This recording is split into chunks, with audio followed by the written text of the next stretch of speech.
دوستو، حسد صرف دوسروں کے لیے نہیں بلکہ خود حسد کرنے والے اور اس کا شکار بننے والے دونوں کے لیے نقصان دہ ہوتا ہے۔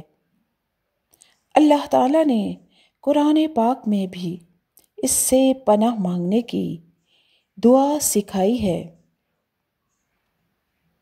حاسدوں سے بچنے کے طریقے۔ نمبر 1، اللہ سے پناہ مانگے حاسدوں کی۔ سب سے پہلا اور مؤثر طریقہ اللہ کی پناہ ہے۔ قرآن کی آخری سورت میں ارشاد پاک ہے،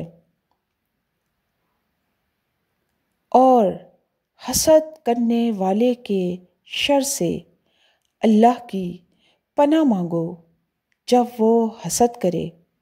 سورہ فلق آیت نمبر 5۔ روزانہ سورہ فلق، سورہ ناس اور سورہ اخلاص پڑھ کر اپنے اوپر پھونک لیجیے۔ حسد، نظر بد اور بری نیتوں سے حفاظت کا بہترین طریقہ ہے۔ نماز اور ذکر کا اہتمام۔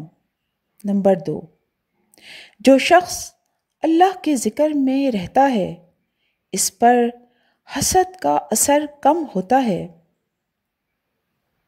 چنانچہ روزانہ صبح و شام کے اذکار پڑھیے۔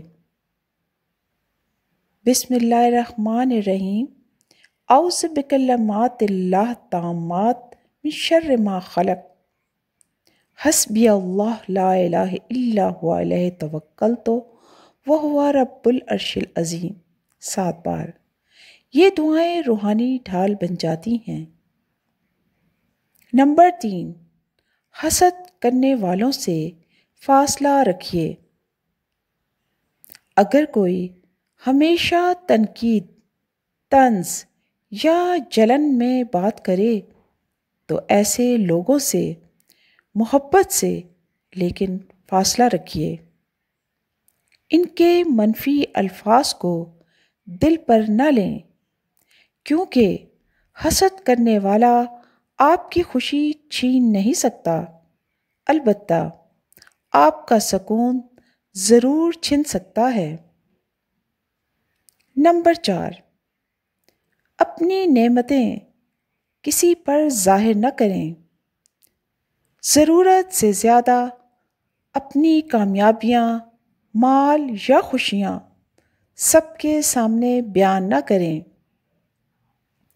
قرآن پاک میں بھی حضرت یعقوب علیہ السلام نے اپنے بیٹے حضرت یوسف علیہ السلام سے فرمایا، اے میرے بیٹے، اپنا خواب اپنے بھائیوں سے بیان نہ کرنا، ورنہ وہ تمہارے لیے کوئی چال چلیں گے۔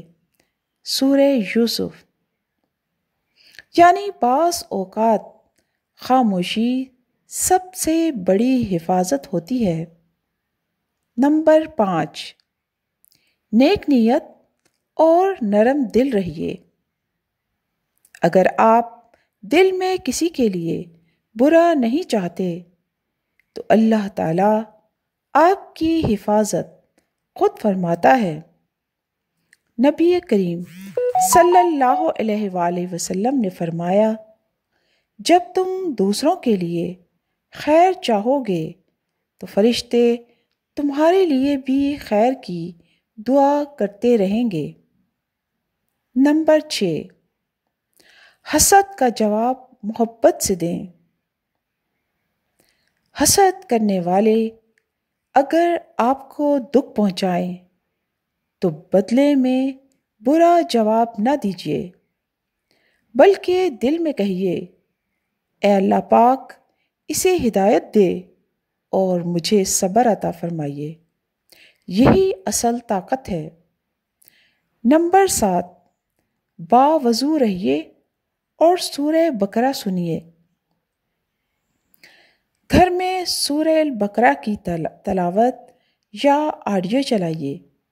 نبی صلی اللہ علیہ وآلہ وسلم نے فرمایا، جس گھر میں سورہ بقرہ پڑھی جاتی ہے وہاں شیطان داخل نہیں ہوتا۔ باوضو رہنے سے منفی اثرات کم ہوتے ہیں۔ نتیجہ: حاسدوں سے بچاؤ دولت یا طاقت سے نہیں، بلکہ ایمان، صبر، دعا اور خاموشی سے ہوتا ہے۔ جو شخص دل صاف رکھتا ہے، اللہ خود اس کی حفاظت کا ذمہ لے لیتا ہے۔ تو دوستو، یہ حاسدوں سے بچنے کے انتہائی مثبت اور محفوظ طریقے ہیں جن کو اختیار کر کے آپ حاسدوں کے شر سے محفوظ رہ سکتے ہیں۔ شکریہ۔